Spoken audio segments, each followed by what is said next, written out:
بسم اللہ الرحمن الرحیم۔ السلام علیکم۔ قرآن مجید اللہ تعالیٰ کی وہ عظیم کتاب ہے جسے نہ صرف ہدایت بلکہ شفا اور رحمت قرار دیا گیا ہے۔ قرآن کی بہت سی صورتوں میں اللہ تعالیٰ نے انسان کے دل، روح اور جسم کے لیے ہدایت اور سکون رکھا ہے۔ ان میں سورہ رحمان ایک ایسی صورت ہے جو اپنے اعجاز اور تاثیر کے اعتبار سے سب سے نمایاں ہے۔ یہ صرف ایک روحانی خزانہ ہی نہیں بلکہ دنیا بھر کے ماہرین نفسیات اور سائنسی محققین نے بھی اس کے اثرات کو تسلیم کیا ہے۔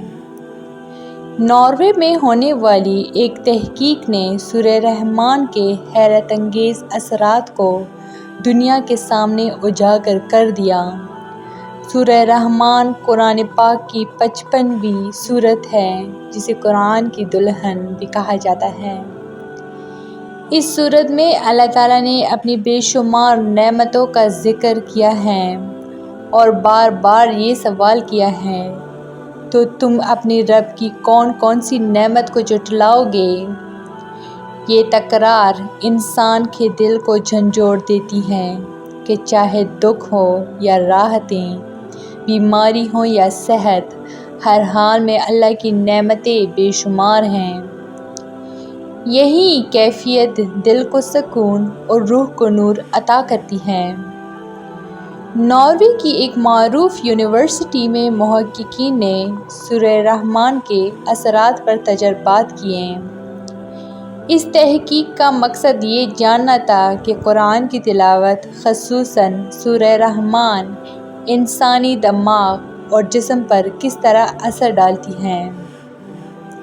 مختلف مریضوں اور ذہنی دباؤ کے شکار افراد کو دو گروپوں میں تقسیم کیا گیا۔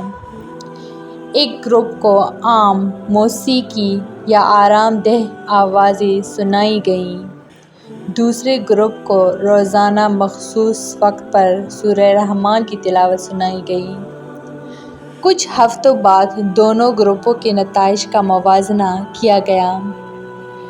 سورہ رحمان سننے والے مریضوں کی ذہنی کیفیت میں نمایاں بہتری آئی۔ ان کے ڈپریشن، بے چینی اور خوف کے علامات میں کمی واقع ہوئی۔ جسمانی طور پر بھی بلڈ پریشر اور دل کی دھڑکن میں توازن آیا۔ کئی مریضوں نے بتایا کہ وہ پہلے سے زیادہ پرسکون اور پر امید محسوس کرتے ہیں۔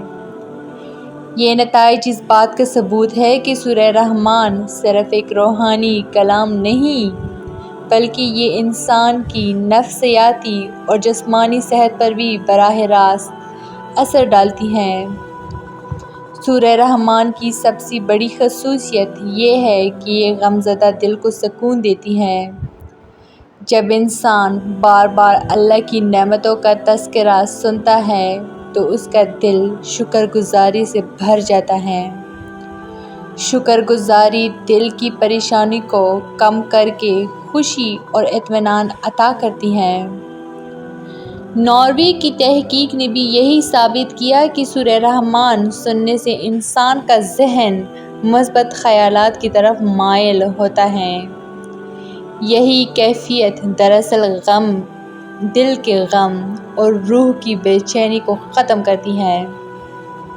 ناروے کے ماہرین نے خاص طور پر یہ مشاہدہ کیا کہ سورہ رحمان سننے والے مریضوں میں درد اور بیماریوں کا احساس کم ہو گیا۔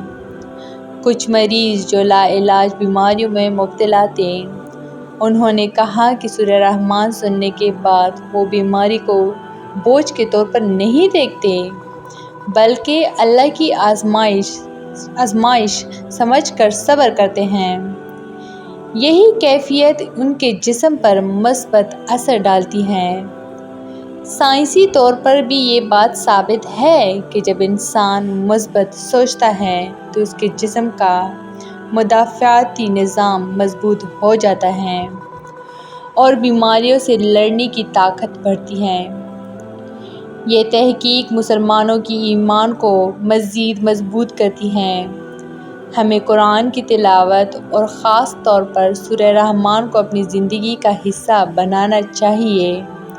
جب مغربی دنیا کے سائنسدان بھی اس کی تاثیر کو تسلیم کر رہے ہیں، تو ایک مسلمان کے لیے یہ اور بھی بڑی دلیل ہے کہ قرآن صرف ایک کتاب نہیں بلکہ شفا اور رحمت ہے۔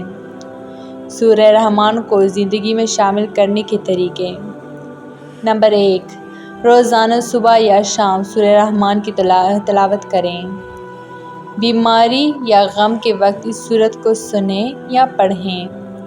بچوں کو یہ سورت یاد کروائیں تاکہ وہ چھوٹی عمر سے ہی قرآن کی برکتوں سے روشناس ہوں۔ گھروں میں سکون اور برکت کے لیے سورہ رحمان سننے کا معمول بنایا جائے۔ سورہ رحمان صرف ایک سورت نہیں بلکہ اللہ کی بے شمار رحمتوں کا خزانہ ہے۔ ناروے کی تحقیق نے یہ ثابت کر دیا کہ یہ سورت انسان کے دل و دماغ کو سکون دیتی ہے، غم کو کم کرتی ہے اور بیماریوں میں شفا عطا کرتی ہے۔ ایک مسلمان کے لیے یہ یقین ہی کافی ہے کہ اللہ نے فرمایا، یہ قرآن شفا اور رحمت ہے۔ مگر جب دنیا کے محققین بھی اس حقیقت کو مانتے ہیں تو ہمیں اور زیادہ یقین اور محبت کے ساتھ قرآن کو تھام لینا چاہیے۔ تو یہ تھی میری آج کی ویڈیو۔ امید کرتی ہوں کہ آپ لوگ کو بہت اچھی لگی ہوگی۔ مزید اس طرح کے اسلامی ویڈیوز کے لیے میرے چینل کو لائک، شیئر اور سبسکرائب ضرور کریں۔ Stay tuned for more. Thanks for watching.